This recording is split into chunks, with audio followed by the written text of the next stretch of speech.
There are three types of marketers that I have identified, and I'll tell you right away who they are, because everyone somehow has a confusion about what it means. Content creator, content generator, marketer, sales. Again, I've seen a lot, and on LinkedIn, the idea of why marketing is confused with sales and why, when someone hires you for marketing, they expect you to be a salesperson and not a marketer.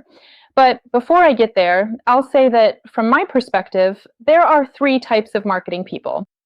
And these are the experts, the specialists, and the amateurs. And I'll start with the first one, which is also the easiest. And you've probably already realized what I'm referring to, the expert. Marketing expert, who is a person who does the same thing every day. For example, a marketing expert, he only does SEO, or only does email marketing, or only does social media, or only does copywriting, and so on.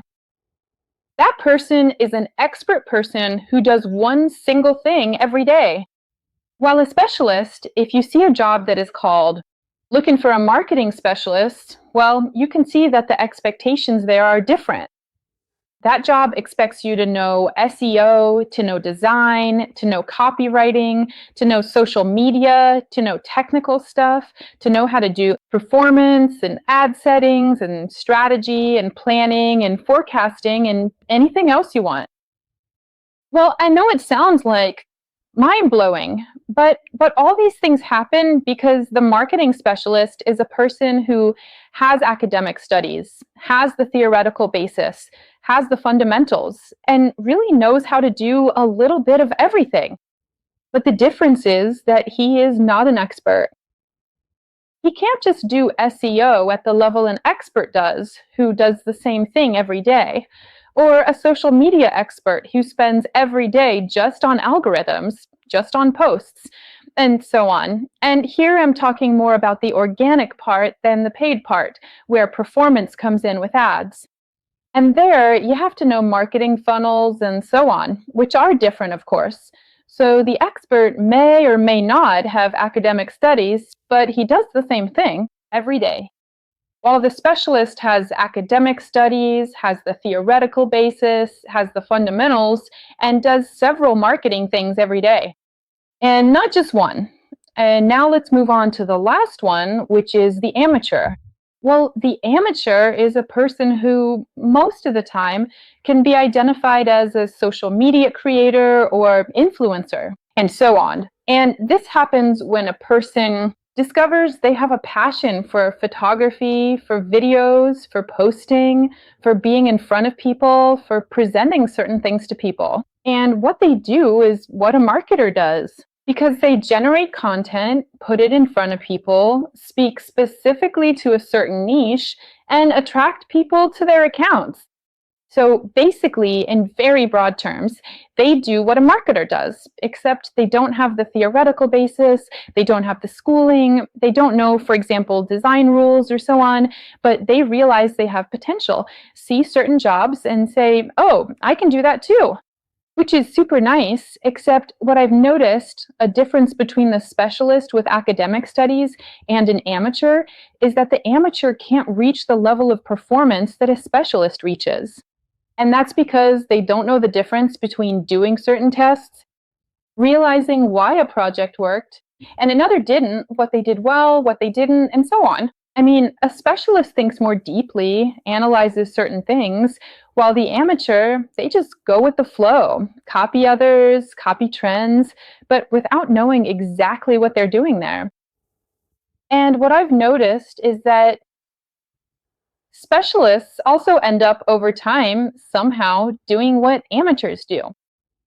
This is probably because they realize that marketing generates a large part of sales. Well, now it depends.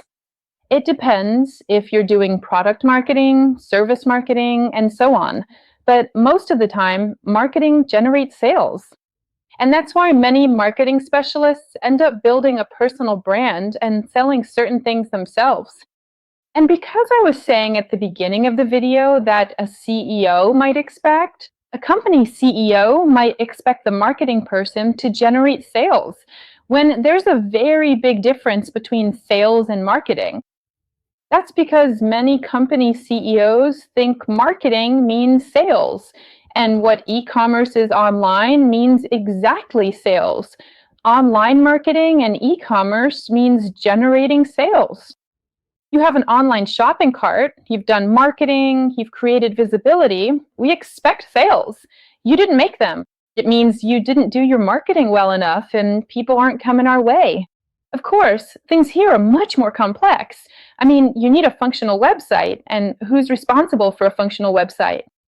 The programming department, right? Then again, you also need some content creation. Who's responsible? The creative department. So as a marketer, you have to collaborate with every department, and the sales process is quite complex, and it's much, much different than in sales, where the selling happens one-on-one. As a marketing person, you address the people, the vast sea of people, while the salesperson is the person who addresses one-on-one and generates and closes the sale on the spot with the client. That's pretty much the difference. Those are the things I've identified. I don't know if you see yourself in one of them. I think at some point in my life, I've seen myself in all of them. And another thing I've noticed is that many people start out as amateurs, become specialists, and then move towards being an expert. Because, for example, if you have over 5 years of a career in marketing, like I do, you realize there are certain things you like doing more than others. And then you say, okay, I don't want to do that and that and that anymore. I'll just do this and go and become an expert in it. Or, I don't know, there are certain people who, from marketing specialist, go towards team leader, towards management. And then they develop other skills, and not necessarily that they practice a certain portion of marketing, which is good. But for now, for this video, that's pretty much my answer to the question, what's with all these marketing people? Why are they so different, and how do we identify them? Well, I've identified 3. You try to identify them too and leave it in the comments.